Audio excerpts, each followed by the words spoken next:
becomes tangible through the Son, Jesus Christ. Do we really know Jesus? Or we think we know Him?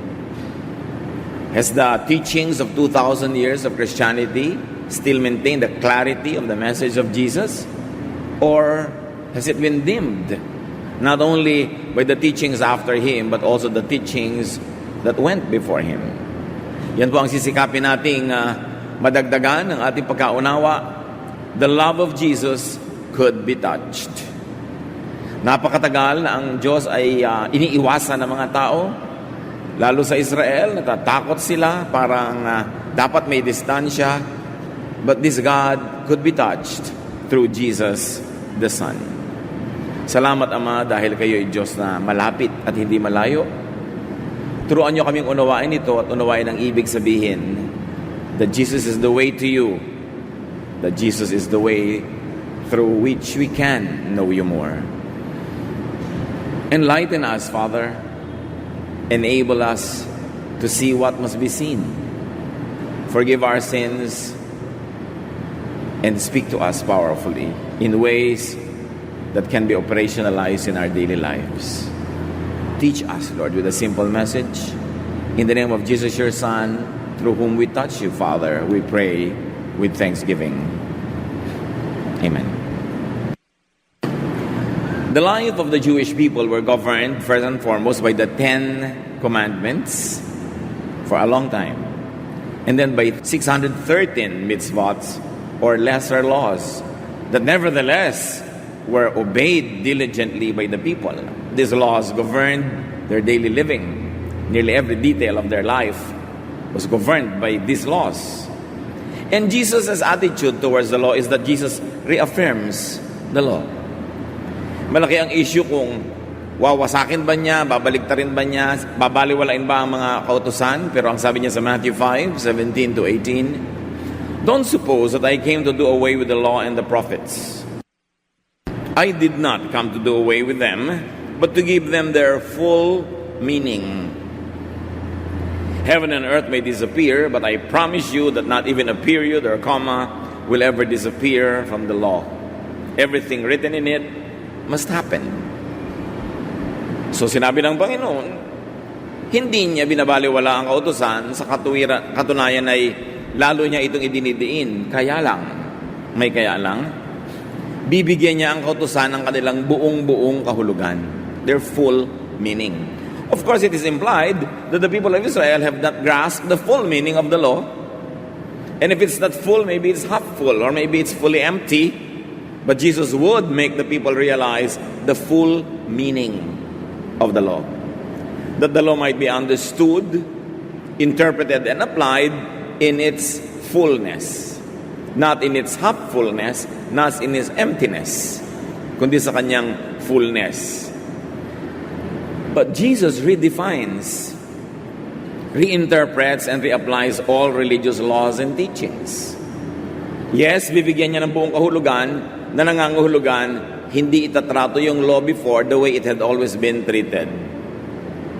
Merong improvement ng pag-intindi at lalo naman improvement ng pag-apply. Matthew 22:35 to 40, one of them was an expert in the Jewish law.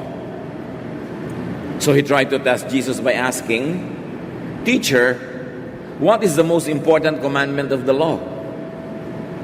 Jesus answered, "Love the Lord your God with all your heart and with all your soul and with all your mind. This is the first and most important commandment. The second most important commandment is like this one, and it is, love others as much as you love yourself. All the law of Moses and the books of the prophets are based on these two commandments." So huwag na daw magpakalito sa 10 commandments at 613 other commandments. Kuhanin na lamang yung essence, yung espiritu, yung kaluluwa ng mga ito, at dalawa lang pala. Love God and love others as you love yourself. Indeed, if you're going to study the 10 commandments, the first few commandments were all about man's relationship with God. And then the second part is man's relationship with one another, with other people. So yung detalye nakakalito. Pero sabi niya, huwag kayong malito, ang pinakamahalagang utos ay umibig. Umibig sa Diyos at umibig sa kapwa. Bakit kaya ito idiniin? Kasi sa kasusunod ng mga Israelites sa mga utos, naging hindi na sila maibigin, nabaligtad. Naging masusungit, naging mahihigpit, naging mga self-righteous, judgmental, madali kang ma-reject, madali kang ma-echapwera, babatuhin ka hanggang mamatay. Hindi sila nangingimi na pukumitil ng buhay dahil sinusunod nila yung batas. Nabaligtad. Yung batas pala pinairal para ka maging maibigin at para mag-ibigin ng mga tao, magkaroon ng kaayusan.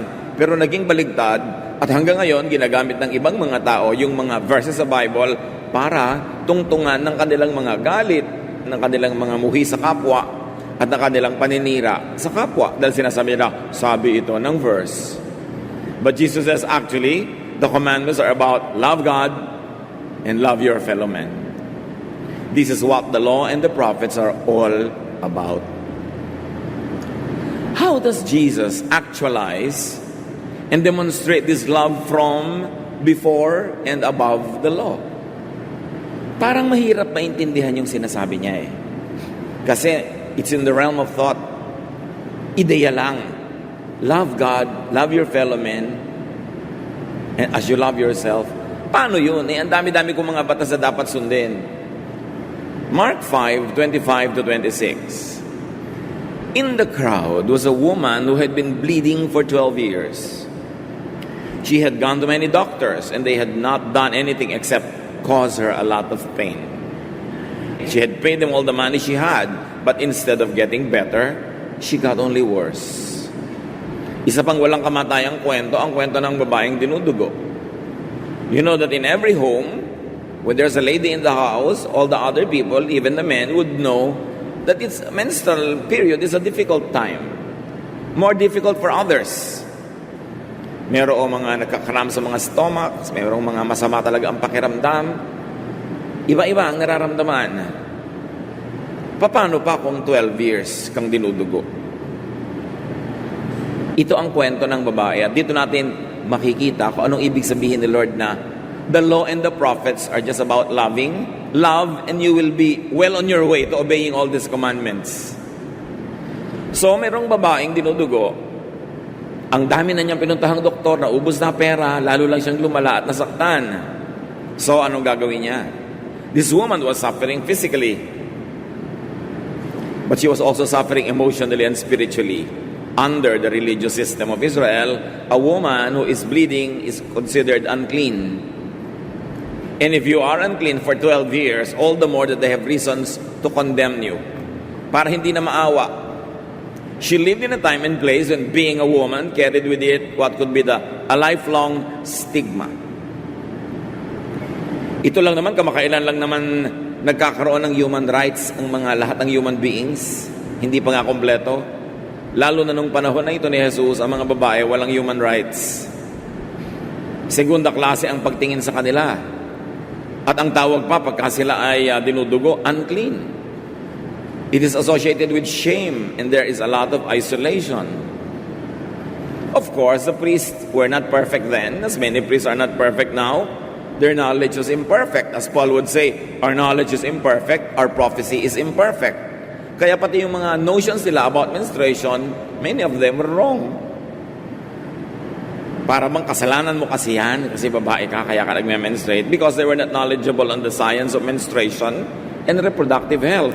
As many priests today tragically are.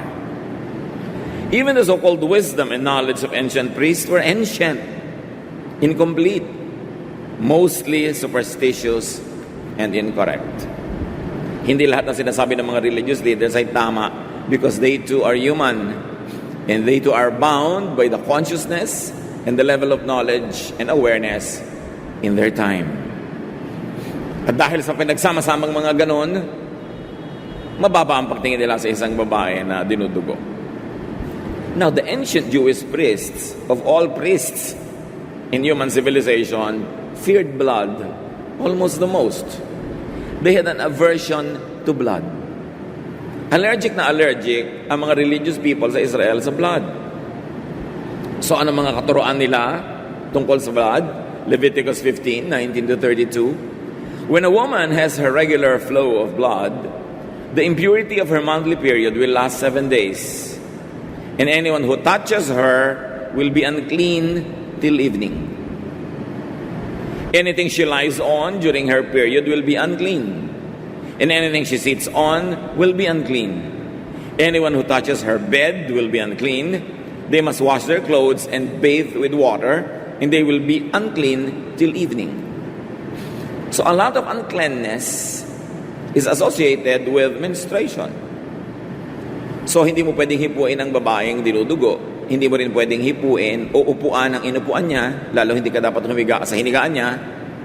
Kaya yung mga taong hanggang ngayon nagpipilit, sundin lahat ng ipinagbabawal sa Leviticus. Aba, pag sumakay ka sa bus, i-check mo muna kung yung babaeng nanggaling sa upuan, na uupuan mo ay may period. Dahil unclean yun. Lahat ng silya, lahat ng lugar, sa mga clinic, sa lahat na naghihintay ka, mga movie houses, teatro. E paano kung dinudugo yung babaeng umupo doon, di unclean ka? Hindi pinipili lang yung ini-implement. Dahil ito talaga ay pinagbabawal to nung araw. So menstruation made women the target of disdain, of discomfort, and to top all that, of cruel laws. Every month, till menopause. Kita nyo kung paano na-disadvantage yung mga babae? Lalo na kung 12 years.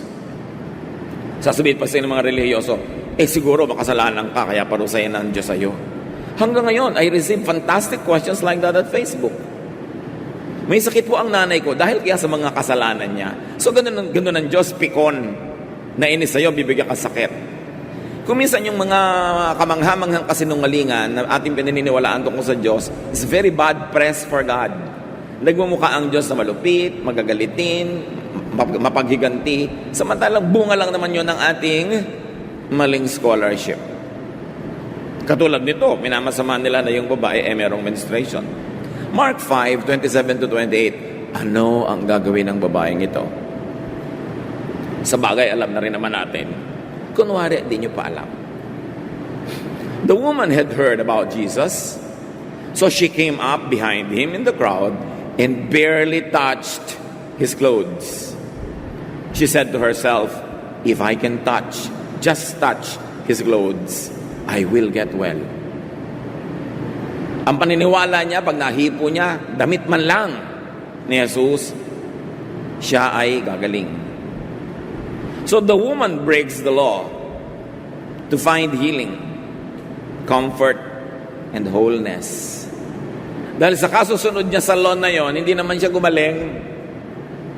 So ngayon, lalabas siya sa box ng tradisyon, lalabas siya sa box ng mga ipinagbabawal ng kanilang mga religious leaders, dahil naroon si Jesus at nabalitaan niyang maraming humihipo sa kanyang naggagalingan. Because the love of God could be touched through Jesus. Remember, simply sitting where a bleeding woman sat was forbidden. So, the woman tries not to break the law too much. Konti lang, sa dulo lang ng damit siya humawak. Pero humawak pa rin. Nangahas, pero hindi masyadong pangahas. Mark 5:29 to 30. As soon as she touched them, her bleeding stopped. And she knew she was well.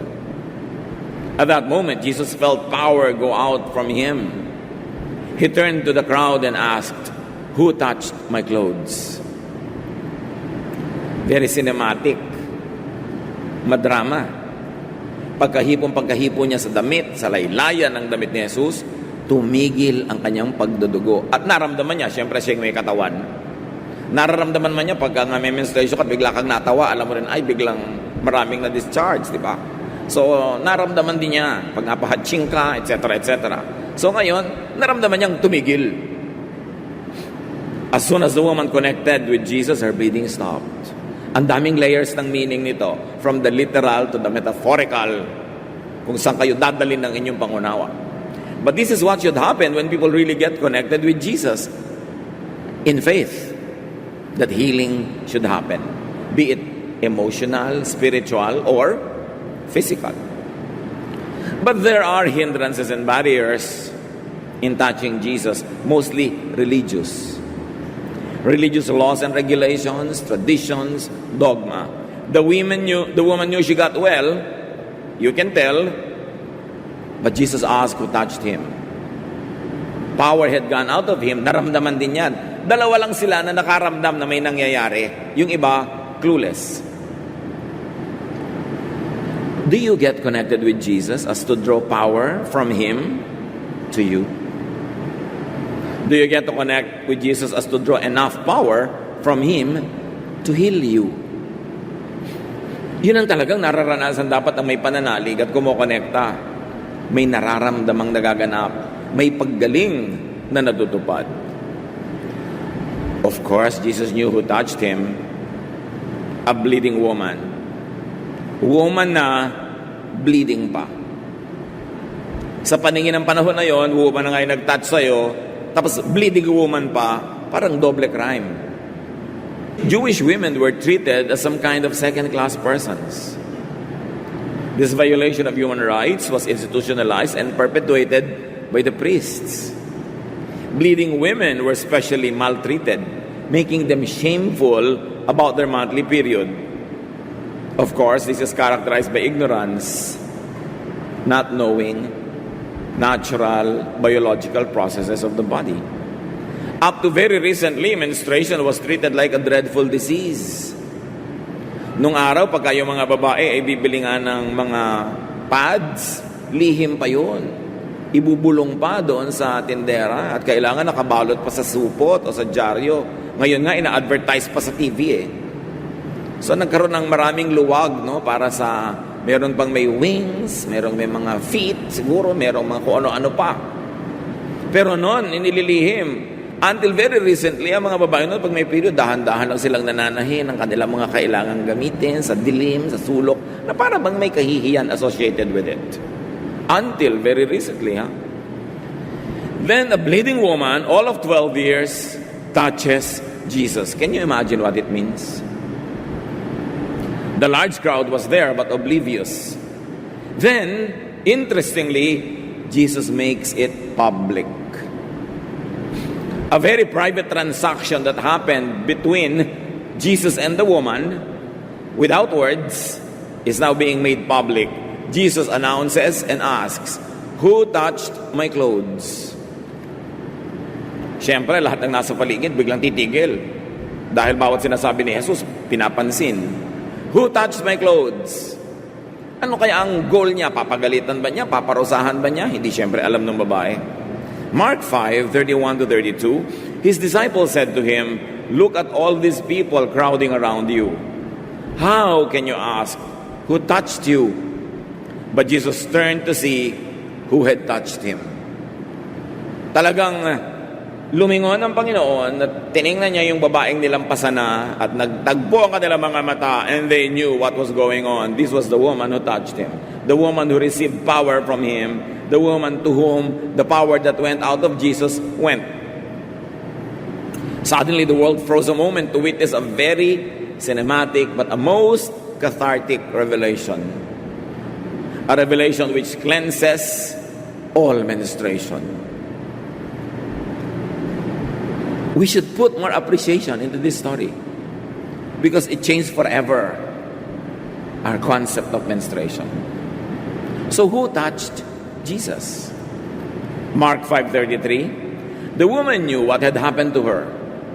She came shaking with fear and knelt down in front of Jesus. Then she told Him the whole story. Before one and all, the unclean woman comes out. She is bleeding, and that was also known as being unclean.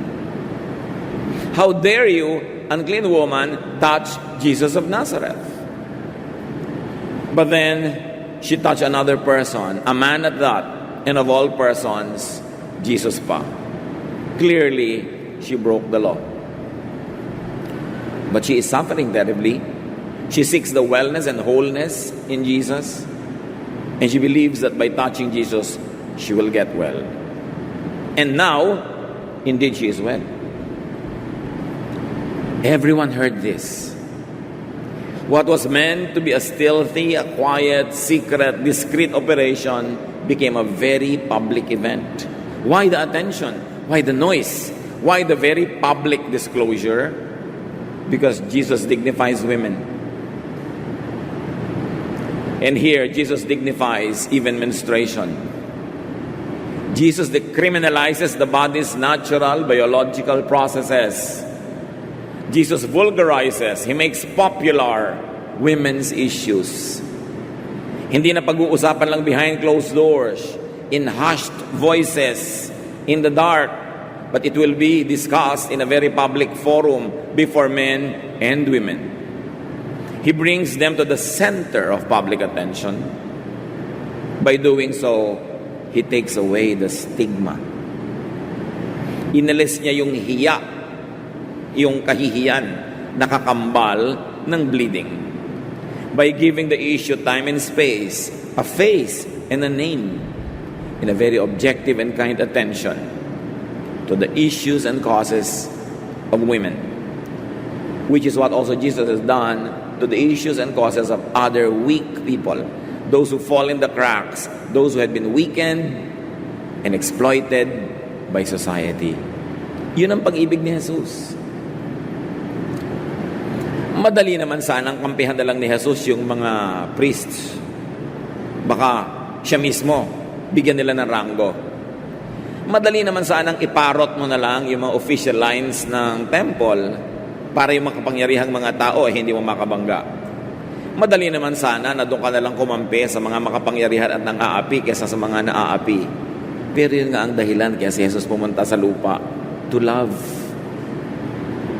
to seek and save the lost, to care for those who have been marginalized by society, those who have been suffering silently for thousands of years because they are oppressed by a very, very patriarchal system of society. So Jesus draws women out of the shadows into His light, out of silent suffering into energetic healing, out of marginalization into the center of community life. And if you're going to read the rest of the Gospels, Jesus was always surrounded by female leaders and followers who were going with Him all the way from Galilee even to Jerusalem. In fact, the women were the ones who never deserted Jesus up to His dying moment. Nandun sila lagi. Mark 5:34, Jesus said to the woman, "You are now well because of your faith. May God give you peace. You are healed and you will no longer be in pain."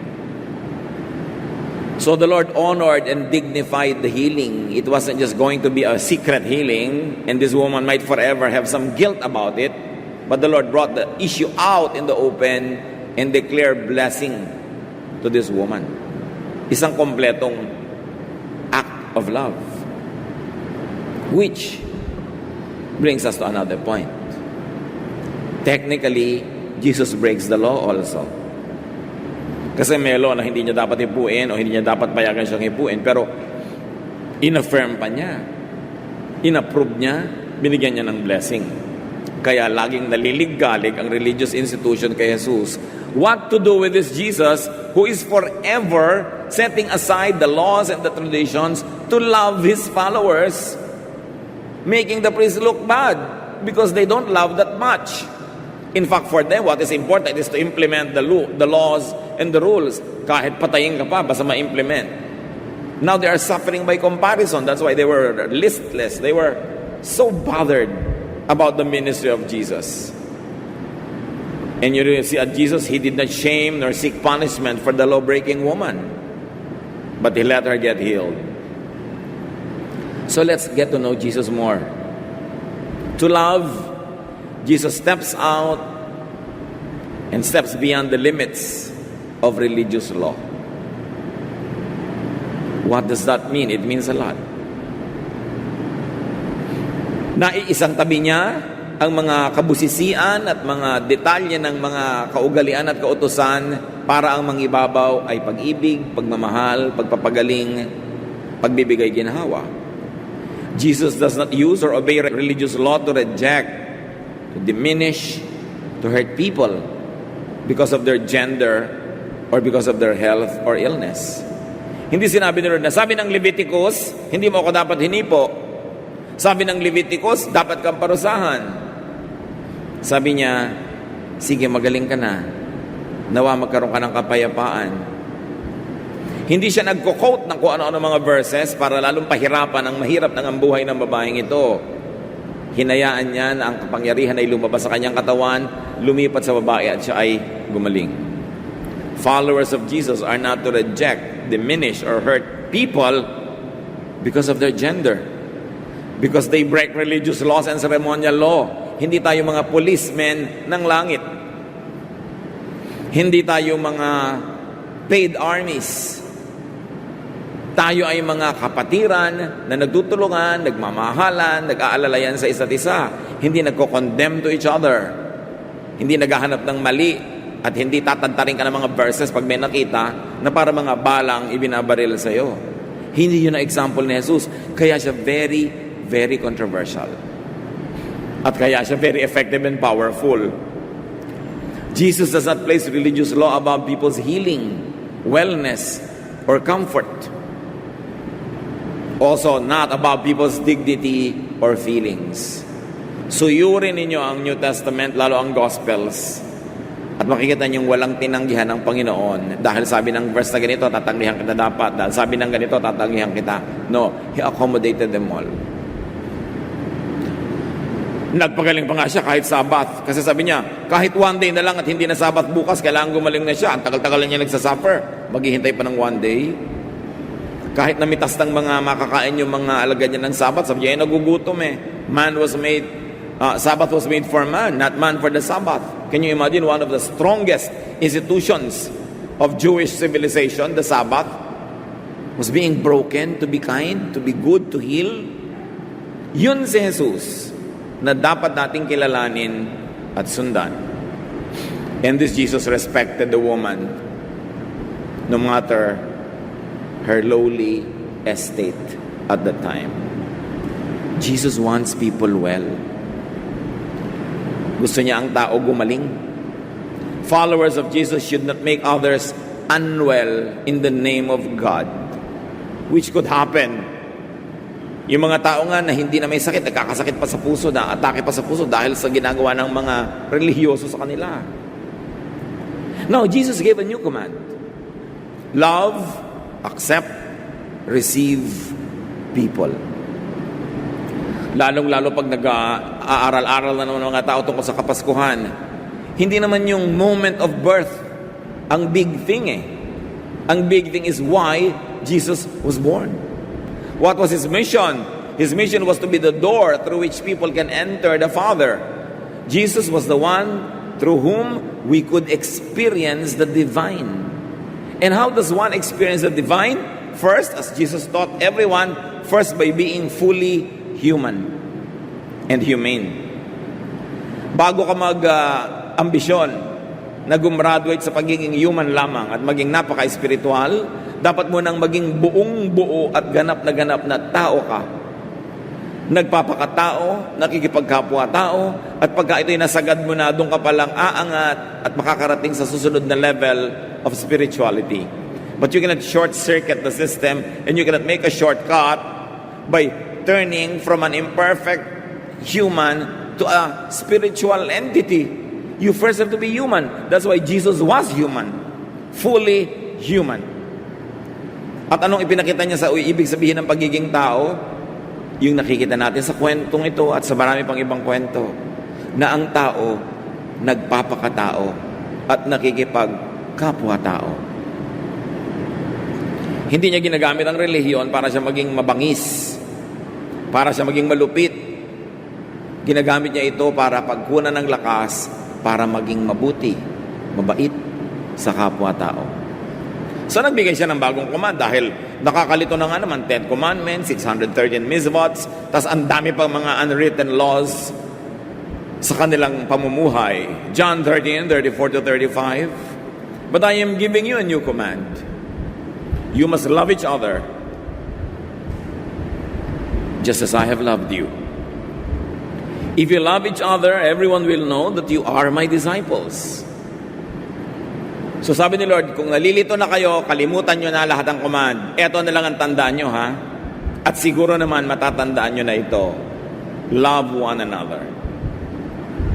Paano po yung utos ng ganitong chapter, ng ganitong verse? Magiging loving ka ba sa kapwa mo?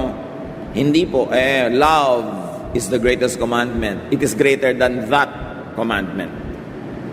Magiging loving ka ba? Pagka naging ganyan ka, pinagpilitan mo yung mga regulasyones. Hindi po. Ano ba sinabi ni Jesus na mahalaga? Di ba to be loving? So you set aside legalism. You set aside traditions in order to love. At sabi ni Jesus, pag maibigin na kayo, malalaman ng mundo na kayo nga ay aking mga tagasunod, mga alagad. Hindi kayo makikilala dahil sa galing ng inyong mga turo. Hindi kayo magkikilala dahil sa galing ng inyong mga kanta.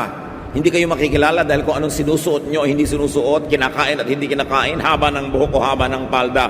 Makikilala kayo kung kayo ay loving. Di ba sa pag-i-implement na nga niyang palda na yan, nagiging unloving na? Sabi, loving dapat. Magsasasakay ka sa mga bus, mag-aakyat manaog ka sa mga tricycle, pipilitin ka pa magpalda pag magsisimba. Di ba mas convenient naman kung nakapants ka? Para hindi ka masilipan, para hindi sumasalipad pa yung saya mong sumabit sa mga dumadaang bus. Yan lang, napakalaking issue, haba ng buhok.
Saan ilalagay ang hikaw? Sa tenga? Sa ilong?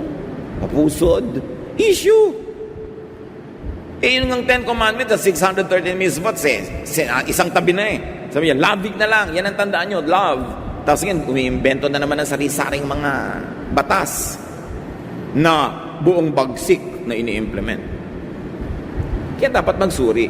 Balikan si Jesus dahil sa kanya matututunan ng lahat ng ito. Sabi niya, makikilala kayo kung kayo ibigin. Yun ang gusto kong pagkakilanlan ng mga tao na kayo'y aking mga alagad. And Paul, in his great wisdom, echoes this. Sabi niya sa 1 Corinthians 13, 1-13, the greatest is love. Yun ang greatest. More than sign gifts, like speaking in tongues, which was highly valued at Corinth. More than prophecy, or the gift of teaching, highly valued in other churches. More than knowledge or sacrifice. More than understanding of God, which is that was dim. Sabi niya, our knowledge is imperfect, our prophecy is imperfect. We cannot pretend to know God. God knows us, but we don't know Him. It's just like looking at a dim mirror. We cannot really know. Greater than faith, greater than hope. Sabi niya, the greatest is love. Paul, the great disciple, says that. Jesus' love is the standard. Hindi mo sinusukat si Jesus sang-ayon sa mga katuruan ng nakaraan at katuruan after Jesus. Kundi lahat ng katuruan, lahat ng kautusan, susukatin mo kay Jesus. Dadalin mo lahat ng Old Testament teachings, ang New Testament teachings, at yung post-New Testament teachings kay Jesus. At sinasabi mo, Lord, ano po ang masasabi ng inyong love sa teaching na ito? At sasabihin sa inyo ni Lord, uulitin niya, love is the greatest. You will be known for your love. All these teachings should be summed up in just one word, love. Kailan kaya natin ito lubos na maintindihan? At kailan natin maipapamuhay yung pag-ibig na ito? Kasi madaling pakinggan, madaling sabihin, madaling memoryahin, pero sa atin bang pakikitungo sa kapwa, sa pakikitungo sa isa't isa, nandun na talaga yung love? At kung pipili ka between being unloving, cruel, and being loving, automatic na ba na bilang Kristiyano pinipili mo to be loving? Kasi kung hindi pa natin naiintindihan o nakikilala si Jesus. Even Peter understands and obeys this. Sabi sa kanya ng tinig sa Acts 10, 9-35, arise Peter, kill and eat. At sabi niya, Lord, I cannot eat an unclean thing. At sabi ng boses, don't call what I call clean, unclean. Nagbago rin ang isip si Peter. Minahal niya si Cornelius. Pumunta siya sa bahay ng isang Gentile dahil sinabi ng tinig sa kanya, panahon na para mahalin kahit hindi Israelite. Turuan din sila.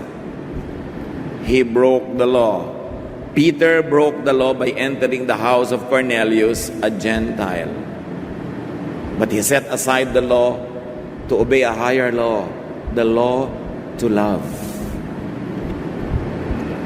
May mga nagtatanong, namatay po yung lola ko, pero yung po mga pinsan ko tsaka mga tita ko, iba pa yung religion nila ililibing. Papasok po ba ako sa simbahan nila? Yan, i-apply mo na. Is it loving not to enter? Maiiwan ka sa gate na parang papasok sila sa impyerno? Akala mo ka kung sinong kaya banal-banal na maiiwan ka dun sa labas dahil magiging makasalanan kapag pumasok.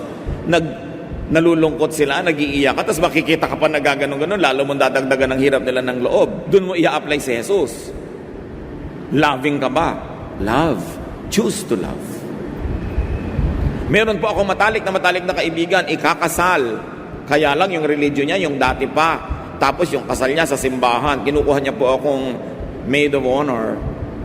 Para pong ayoko dahil iba Kaibigan mo, kakalimutan mo yung pagkakaibigan nyo, ikakasal siya, isang mahalagang moment. Is that loving o being legalistic? Doon nyo i-apply, mga kapatid, sa pang-araw-araw na buhay. Ang itatanong mo, ito ba yung maibigin? What would Jesus do? Kung siya ang nasa sitwasyon, hindi ba He ate with sinners? He ate with tax collectors? He was called a glutton and a drunkard by the priests? He did that to love. Hindi para makisama, kundi para makihalubilo. Para ang pag-ibig niya maramdaman ng mga tao. Pero yung mga nababorn again naman, kaunting-kaunting alam sa Bible, biglang mahigpit pa kay Matusalem. Mahigpit pa kay Paul. Kala mo kung sinong kilinis-linis na ayaw mabahiran ni isang tilamsik. Doon niya i-apply. Is it loving? So stop being just an audience and a witness. Stop being just a talking machine about Jesus. Do not just experience Jesus. Do not just feel Jesus. Do not just get touched by Jesus. Yan kasi ang mga tuwang-tuwa tayo. Alam nyo, feel na feel ko si Lord. Wow, ang ganda naman. Feel na feel ko siya sa retreat. Feel na feel ko ang touch niya doon sa message. Feel na feel ko ang love sa akin ni Jesus. Dapat naman gumraduate na tayo doon dahil talaga namang dapat nararamdaman yon. Ano ang dapat nating maramdaman ngayon? Do not just experience the love of Jesus, but experience loving others like Jesus loves. Stop just experiencing the touch of Jesus. You should now touch others by the power of Jesus. In other words, get down from religious high-rises and be reachable physically, psychologically, spiritually. Yung lalaking may ketong, hinipo ni Jesus. Tayong lahat may ketong, naramdaman na natin ang hipo ni Jesus. So you say, I feel Jesus' touch. Pero etong tanong, have you touched your leper already? May taong may leprosy and needs your touch. Have you touched that person? Have you healed the person with your words, with your forgiveness, with your acceptance? Kasi you have to touch your leper. You should not just be the leper being touched by Jesus. That's only a low level of spirituality. The higher level is do a Jesus, touch your leper. Then you say, I don't only feel being loved by Jesus, but now I feel loving like Jesus loves. And that is your entry to the divine, to the Father. That is your entry to a higher level of spirituality. That's why they say, in Jesus they saw the Father. Dahil naramdaman nila, hindi lang sa hipo ni Jesus, kundi sa pagsunod nila kay Jesus, humipo din sila ng iba, naramdaman nila yung divine spark that is available through Jesus. Experience the Jesus experience. Experience being like Jesus. Feel what Jesus feels. Do a Jesus. And let your bleeding woman touch you. Sino po ang bleeding woman nyo, mga kapatid? May isang tao, bleeding, suffering, pero talagang mahipo lang kayo, pahipo lang kayo, entertainin nyo lang, acceptin nyo lang, i-affirm nyo lang, gagaling. Tinitikis nyo ba? Kasi habang tinitikis nyo yan, you are not yet doing a Jesus. You must have received the love and forgiveness of Jesus, but have you already given this forgiveness to others? Kailangan kumpleto yung cycle. Hindi ka lang recipient, giver ka na rin. Hindi ka lang nag-i-inhale, nag-i-exhale ka na rin. Let the weak draw power from you. Yun ang do a Jesus. Lahat naman tayo may strength. Yung strength nyo ba, ginagawa nyong available for the weak ones to benefit from you? That is doing a Jesus. Hindi lang hingi ng hingi, nagbibigay. Hindi lang humihingi ng tawad, nagpapatawad. Hindi lang nire-restore ang relasyon mo sa Diyos, hinahayaan mo rin yung mga ibang makipag-restore ng relasyon sa iyo, lalo't nasira na ang relasyon nyo. Ang daming tao nanonood lang kay Jesus, pero hindi ginagawa ang example na ginagawa ni Jesus, kaya hindi talaga nararamdaman how it is to be a Christian. Nanonood lang. So minister up close and personal. Get out of and beyond your comfort zone to love and to heal. Be tangible. Bend and reach out to be touched by others.